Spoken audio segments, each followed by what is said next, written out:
The hum of the city was like a relentless heartbeat, pulsing through the streets of New York. Amidst this chaos, Zoe navigated her yellow cab with an air of quiet defiance, a lone warrior in the concrete jungle. Pregnant and resolute, she bore the weight of her world in her worn-out sneakers, her hands steady on the wheel, her eyes reflecting dreams bigger than the skyscrapers that loomed above. Zoe's cab was her sanctuary and battleground, a place where she wrestled with her fears and fueled her hopes. Each fare added a few more dollars to her meager savings, each dollar a step closer to a better life for the child growing inside her. It was a life she was determined to give, a promise whispered to the tiny heartbeat that echoed her own. That day, the sky was a tapestry of grays, the sun a mere spectator behind the clouds. The city, with its relentless energy, seemed indifferent to her struggles, but fate, in its unpredictable rhythm, was about to strum a different tune. She pulled up to the curb outside a modest apartment building in Lower Manhattan. The dispatcher had warned that this fare might need some extra help. Zoe didn't mind. Her heart had always had room for compassion, even when her pockets didn't. There, leaning against a battered suitcase, was Edith. 8 years of life had bent, but not broken her. Her eyes, though clouded with age, sparkled with the remnants of a fiery spirit. She looked out of place amidst the hustle of the city, like a forgotten verse of an old song. "Need a hand?" Zoe asked, stepping out of the cab. Edith's smile was a crack in her weathered facade. "That would be lovely, dear." As Zoe loaded the suitcase, she noticed its lightness, a stark contrast to the weight of the years etched on Edith's face. They drove in silence at first, the city's cacophony filling the space between them. But silence, Zoe had learned, was often a prelude to stories waiting to be told. "Where to?" Zoe finally asked. "A nursing home on the east side," Edith replied, her voice a mix of resignation and defiance. The words hung in the air, heavy with unspoken stories. Zoe's gaze met Edith's in the rearview mirror, a silent acknowledgement passing between them. As they drove, the barriers of age and circumstance began to blur. Edith spoke of her life, a tapestry of joy and sorrow, love found and lost, dreams fulfilled and forsaken. Her words painted pictures of a New York long gone, a city of dance halls and dime stores, of loves that burned bright and burned out. Zoe listened, her own heart echoing with a different kind of longing. She spoke of her dreams, not of grandeur, but of stability, a safe harbor for the life she carried. In Edith's stories, she found fragments of hope, shards of a life lived in full color. They arrived at the nursing home, a building as unremarkable as the thousands that lined the city's streets. Edith insisted on no fare for the ride, her offer a small rebellion against a world that often took more than it gave. Zoe refused the money, her gesture not charity but solidarity, a recognition of the unspoken bond that had formed between them. As Edith walked into the nursing home, Zoe watched her go, feeling an inexplicable sense of loss. Little did she know, this was just the beginning, the first note of a melody that would change her life forever. In the rearview mirror, the city continued its relentless dance, unaware that in this brief encounter, two lives had intertwined, setting the stage for a story that defied the odds. As Zoe's cab merged back into the river of traffic, the skyscrapers stood like silent sentinels, witnesses to the countless stories unfolding in their shadow. The encounter with Edith lingered in Zoe's mind, a gentle reminder of the tapestry of human experience that stretched far beyond her own struggles. A few days later, Zoe found herself outside the nursing home again. An invisible thread seemed to pull her back to Edith, a curiosity to know more about the woman who had shared snippets of a life so vivid and yet so distant from her own. "Back again, dear." Edith's voice carried a hint of surprise as Zoe entered her modest room. "I guess I am," Zoe replied, a smile tugging at her lips. "I brought coffee." As they sipped the steaming brew, the walls of the nursing home seemed to recede, giving way to the rich tapestry of Edith's memories. With each story, Zoe was transported to a different era, a New York pulsating with jazz, lined with classic diners, and alive with the dreams of post-war optimism. Edith recounted her youth with a clarity that belied her age. She spoke of her first love, a young soldier named James, whose letters from the war front were laced with promises of a future together. But fate had other plans, and James never returned, leaving Edith with a heart full of love and a life of what-ifs. Zoe listened, her own heart aching with a mix of empathy and admiration.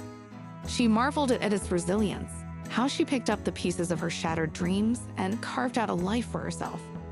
Edith had worked as a secretary in a bustling office, her sharp mind and quicker wit making her a favorite among her colleagues.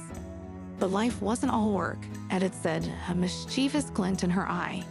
She recounted tales of dance halls, where the music swept her away.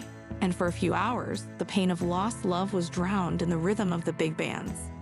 As the hours slipped by, Zoe realized that Edith's stories were more than just reminiscences of the past. They were lessons in living. In Edith's regrets and triumphs, Zoe saw reflections of her own fears and hopes. She saw the strength of a woman who had lived through loss and love, through changing times and unchanging memories. When it was time to leave, Zoe felt a reluctance to step back into her own world, a world that seemed narrower somehow, confined to the worries of the present. "Thank you, Edith," Zoe said softly, "for sharing your stories with me." Edith reached out, her wrinkled hand gripping Zoe's with surprising strength. "Thank you for listening, dear. It's been a long time since I had someone to share them with." As Zoe walked back to her cab, the evening sky was turning a deep shade of crimson, mirroring the bittersweet tinge of Edith's tales. The city's skyline was a silhouette against the twilight. Each building holding stories untold, lives interwoven in the vast fabric of time. Driving through the bustling streets, Zoe felt a new sense of connection to the city and its inhabitants. Each person she passed was a repository of stories, each life a unique journey. And in this vast mosaic of human experience, Zoe found a deeper understanding of her own place in the world. In Edith's past, she found a bridge to her future, a realization that every moment, every encounter, was a thread in the tapestry of her own life story. Zoe's visits to the nursing home became a regular part of her routine. Each encounter with Edith was like opening a new chapter of a book she never wanted to end. The bond between them grew stronger with each visit, a bridge spanning generations, built on shared stories and mutual compassion. On one such visit, the sky was a canvas of soft blues and gentle whites, a serene backdrop to the bustling streets of New York. Zoe arrived with a bouquet of daisies, Edith's favorite, and found her sitting by the window, her gaze lost in the dance of the leaves in the gentle breeze. "Thinking about the old days?" Zoe asked, placing the flowers in a vase. Edith turned, her smile a warm embrace. "Always, dear, but I'm also thinking about you. Tell me, how have you been?" Zoe sighed, the weight of her worries momentarily clouding her face. The struggles of her life as a single, pregnant woman in the city were like a constant hum, sometimes fading into the background, but never completely silent. "I'm managing," Zoe replied, forcing a smile, "just taking each day as it comes." Edith's eyes held a depth of understanding that only a life rich with experience could offer. "You're stronger than you know, Zoe. Life has a way of testing us, but it's also full of surprises." Their conversations often meandered from the past to the present, from Edith's memories to Zoe's current life. Zoe shared her fears about motherhood, about bringing a child into a world that seemed so uncertain and unforgiving. Edith listened, her presence a comforting anchor in the storm of Zoe's anxieties. "You know, Zoe," Edith said on one such afternoon, "life is a lot like these flowers." She gestured towards the daisies. "They need care and love to thrive, but they're also resilient. They can weather storms and still find a way to bloom." Zoe pondered Edith's words, finding solace in their simplicity and truth. In the quiet of the room, with the city's noise a distant murmur, she felt a sense of peace she hadn't known in a long time. The hours spent with Edith became a sanctuary for Zoe, a place where her fears and hopes could coexist without judgment. Edith, in turn, found in Zoe a kindred spirit, someone who brought a spark of life and a connection to the world she had slowly retreated from. As Zoe's pregnancy progressed, so did their friendship. Edith would often touch Zoe's growing belly, her wrinkled hands gently caressing the promise of new life. They would talk about the future, about the kind of world Zoe's child would inherit, and the dreams they held for it. "You're going to be a wonderful mother," Edith assured her during one visit, her conviction strong and unwavering. Zoe's heart swelled with a mix of hope and gratitude. In Edith, she had found more than just a friend. She had found a mentor, a confidant, and a surrogate grandmother. Their bond, forged in kindness and nurtured through shared experiences, became a testament to the power of human connection. It transcended the walls of the nursing home, the streets of the city, and the chapters of their individual lives. As the city continued its endless rhythm, Zoe and Edith's friendship blossomed, a beautiful defiance against the odds, a reminder that even in the vast tapestry of life, a single thread of kindness can weave a story of immeasurable value. As autumn painted New York in shades of orange and gold, the bond between Zoe and Edith deepened. each visit weaving a stronger thread in the tapestry of their friendship. Yet, as the leaves began to fall, signaling the inevitable change of seasons, Zoe couldn't help but notice the subtle shift in Edith's demeanor. One crisp afternoon, Zoe found Edith gazing out of her window, her eyes mirroring the melancholy of the graying sky. The usual spark of life seemed dimmed, lost in a sea of reflection. "What's on your mind, Edith?" Zoe asked gently, her concern evident in her voice. Edith turned slowly, her smile faint and wistful. "Just thinking about the passage of time, dear. About all the people I've loved and lost." The room filled with a tangible sense of longing, a silent echo of the loneliness that often crept into the hearts of those who had lived as long as Edith. She spoke of friends and family, of laughter-filled gatherings that were now just memories, of quiet evenings spent alone, longing for a familiar voice or a gentle touch. Zoe listened, her heart aching for the woman who had become like family to her. In Edith's words, she'd heard the whispers of her own fears, the dread of a future where she might face the same solitude. The conversation turned to Zoe's life, to the father of her child who had left without a backward glance, leading her to face an uncertain future alone. She spoke of her mother, who had passed away years ago, and her father, with whom she had lost touch. In sharing her story, Zoe felt the weight of her own loneliness, a companion she had long tried to ignore. "I guess we're both a bit lonely, aren't we?" Zoe said, a sad smile crossing her lips. Edith reached out, taking Zoe's hand in hers. "Loneliness is a strange companion, Zoe. It reminds us of what we've lost, but it also shows us the value of what we've had and what we still have." They sat together in comfortable silence, each lost in their thoughts, yet united in their shared understanding of loneliness. Outside, the city moved with its usual indifference, oblivious to the small room where two souls found solace in each other's company. As Zoe's due date approached, the reality of her situation weighed heavily on her. The excitement of motherhood was tinged with the fear of raising a child alone, of facing nights filled with the cries of her baby and no one to share the burden. During one visit, as they discussed Zoe's future, Edith imparted a piece of wisdom that stayed with Zoe. "Remember, dear, loneliness is like the winter. It may be cold and unforgiving, but it's always followed by the spring. You have so much love to give, and that love will come back to you in ways you can't even imagine." Zoe clung to those words, a lifeline in the midst of her uncertainty. She realized that while loneliness might be a part of her life, it didn't define her. She had the strength to face it, to embrace it, and eventually to overcome it. As the chapter of autumn closed and the first signs of winter appeared, Zoe and Edith's friendship stood as a beacon of hope, a reminder that even in the loneliest moments, the warmth of human connection can light the way through the darkest of times. Winter had wrapped New York in its cold embrace, the city's vibrant life muted under a blanket of snow. The days were shorter, the nights longer, and in the heart of the city, Zoe's world seemed to stand still. It was a particularly chilly morning when Zoe received the call. The voice on the other end was soft, apologetic, yet the words hit her like a gust of icy wind. Edith had passed away in her sleep, peaceful and undisturbed. The news was a shock, a sudden rupture in the fabric of Zoe's daily life. As she made her way to the nursing home for one last visit, the city around her felt surreal, like a dream she couldn't wake up from. The familiar streets were now pathways to a farewell she wasn't ready to make. The nursing home was quiet, the usual hum of activity subdued. Zoe's steps echoed in the empty hallway as she approached Edith's room, her heart heavy with a grief that was deep and personal.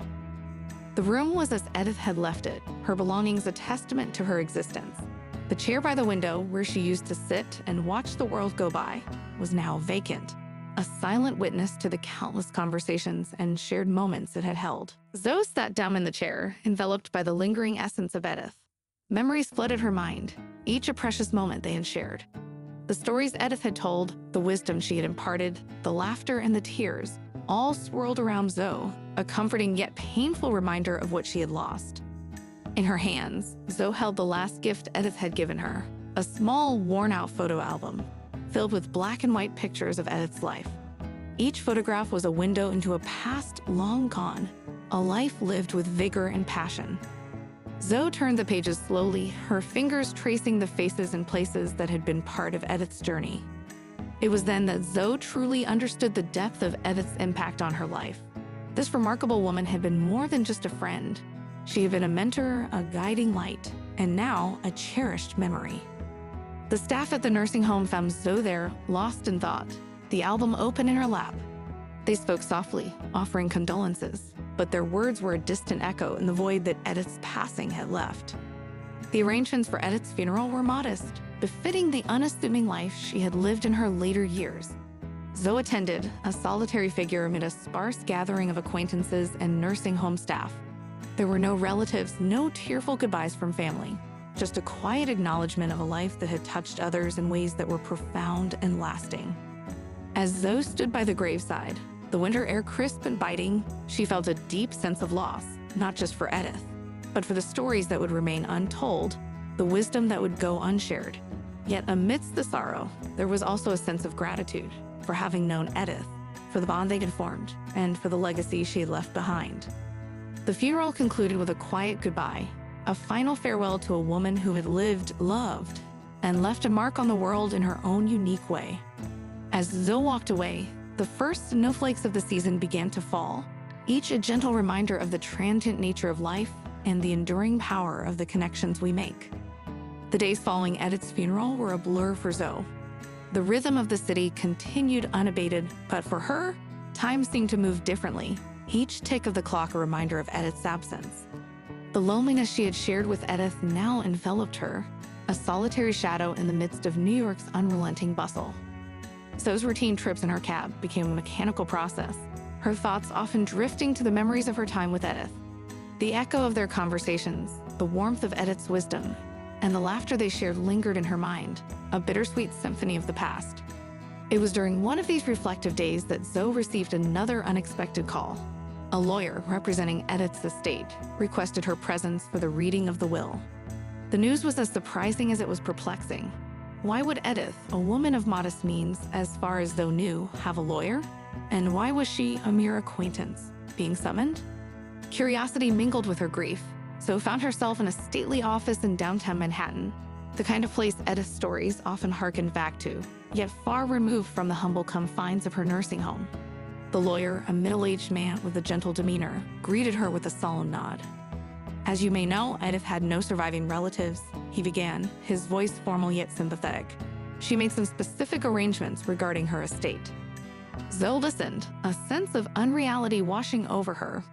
The lawyer revealed that Edith had been the beneficiary of a significant inheritance from a long-lost lover, a secret she had kept closely guarded. Overwhelmed, Zoe struggled to reconcile this revelation with the Edith she had known, a woman of simple pleasures and unassuming lifestyle. The biggest shock, however, came with the disclosure of the will's contents. Edith had bequeathed her entire fortune to Zoe. The reasoning, as stated in the will, was simple yet profound. For the kindness shown to a lonely old woman and the promise of a new life she carries within her. Zoe sat there stunned, the words echoing in her mind like a distant thunder. Edith's final act had opened a door to a future Zoe had never dared to dream of. The weight of such a gesture was immense, a responsibility that stretched far beyond the monetary value of the inheritance. As she left the lawyer's office, the document confirming her newfound fortune in hand, Zoe felt a mix of emotions swirling within her. There was gratitude, disbelief, and a soaring sense of freedom. But there was also a profound sense of loss, a realization that Edith's generosity was a final farewell, a last act of love from a woman who had become so much more than just a friend. The city around her seemed different now, as if she was seeing it through a new lens. The possibilities were endless, yet the path ahead was unclear. How could she honor Edith's legacy? How could she use this unexpected fortune to forge a life that would make her mentor proud? As the reality of her new circumstances began to sink in, Zoe understood that this was not just an end to her struggles, but the beginning of a new journey, one that would test her character and shape the future of not only her life, but also the life of the child she was about to bring into the world. With the revelation of her newfound wealth, Zoe's life underwent a transformation she could scarcely comprehend. The streets of New York, once a grid of challenges and struggles, now opened up as a map of limitless possibilities. However, the windfall brought with it a turbulence that Zoe had not anticipated. Word of her inheritance spread, and with it came a deluge of attention, not all of it kind. Long-lost acquaintances resurfaced with congratulatory messages thinly veiling their envy or greed. Strangers sent letters, some filled with well wishes, others with pleas for assistance or thinly veiled threats. The media spun her story into a sensational tale, painting her as a lucky cab driver who had struck gold through a twist of fate. Zoe found herself thrust into the spotlight, her privacy eroded, her every move scrutinized. She struggled to reconcile her new reality with the life she had known. The apartment that had been her refuge now felt like a cage, its walls echoing with the cries of her newborn baby and the whispers of a world waiting outside. The societal backlash was swift and unrelenting. Rumors and speculations swirled, painting her as a manipulative schemer who had preyed on an elderly woman's loneliness. Friends became distant, unsure of how to interact with the millionaire Zoe had become. The isolation she had shared with Edith returned, now magnified by the public's eye. In the midst of this turmoil, Zoe grappled with her own sense of self. The wealth she had inherited was a blessing, but it was also a burden, a constant reminder of the friend she had lost. She questioned her worthiness of Edith's gift, the sheer magnitude of the fortune dwarfing her sense of identity. Amidst sleepless nights and long days, Zoe found solace in the only connection she had left with Edith, the photo album. The black and white images, frozen moments of a life once lived, offered a respite from the chaos that her life had become.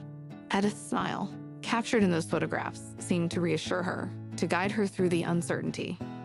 It was during one such night, the city lights shimmering like distant stars, that Zoe made a decision.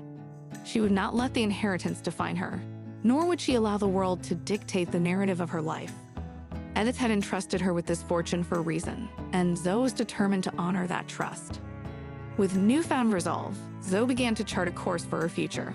She set up a trust fund for her child, ensuring that the mistakes of her past would not be revisited upon her daughter. She donated generously to charities, focusing on causes that resonated with her and Edith's shared experiences: support for single mothers, aid for the elderly living in solitude. But Zoe's most significant decision was to establish a foundation in Edith's name. The Edith N. Reynolds Foundation aimed to bridge the gap between generations, to create spaces where the young and old could connect, share stories, and learn from each other. It was a tribute to the friendship that had changed her life, a legacy that would carry Edith's spirit forward. As Zoe embarked on this new chapter, the turbulence of fortune began to settle. The media frenzy died down, the invasive eyes turned away, and in their stead, a sense of purpose grew. Zoe realized that true wealth was not in the banknotes and figures, but in the impact she could make, in the lives she could touch. The journey was just beginning, but Zoe was ready. With her daughter by her side and Edith's memory in her heart, she stepped forward into a future that was uncertain but filled with the promise of hope and the enduring power of kindness. The seasons changed, as they always do, and with them, Zoe's life continued to evolve under the vast, ever-changing sky of New York City. The Edith N. Reynolds Foundation had become more than just an organization. It was a beacon of hope, a place where the lonely found companionship and the weary found solace. Zoe's days were now a whirlwind of activity, balancing motherhood with her responsibilities at the foundation. Each morning, as she watched the sunrise over the city, she felt a deep connection to Edith, imagining her watching over her, a guardian angel in the urban tapestry. The foundation's first project was a community center, a cozy building nestled in the heart of the city. Its walls were adorned with photographs from Edith's album, a tribute to the woman whose legacy had made all this possible. The center quickly became a hub of activity, where the young and old came together to share stories, learn from each other, and build friendships that defied age and circumstance. As Zoe watched children play with the elderly, listened to laughter that filled the rooms, and saw the genuine connections being formed, she realized that this was what Edith had envisioned.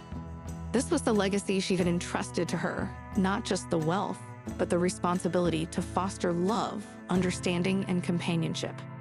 One particular event at the community center stood out, a reflection of the journey Zoe had undertaken. It was a storytelling evening where people from different walks of life shared their experiences. Zoe sat among the audience, her daughter in her lap, listening to a young man speak about his struggles with loneliness and how the center had given him a sense of belonging. As he spoke, Zoe's eyes filled with tears.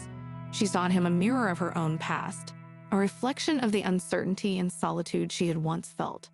His words were a testament to the impact of her and Edith's shared dream, a confirmation that every effort, every challenge she had faced was worth it. After the event, an elderly woman approached Zoe, her eyes brimming with gratitude. "You've done something wonderful here," she said, her voice trembling with emotion. This place, it's like a family. Edith would have been so proud. The word struck a chord in Zoe's heart, a melody of fulfillment and purpose. She hugged the woman, feeling an overwhelming sense of community and love.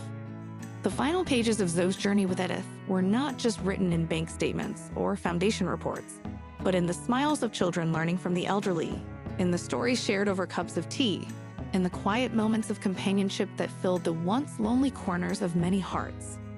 As the chapter of Zoe's life with Edith closed, a new one began, a story of her own making, guided by the lessons and love of her dear friend. She looked forward to each day with a sense of hope, knowing that the legacy of Edith and the love they shared would continue to ripple through the lives of many.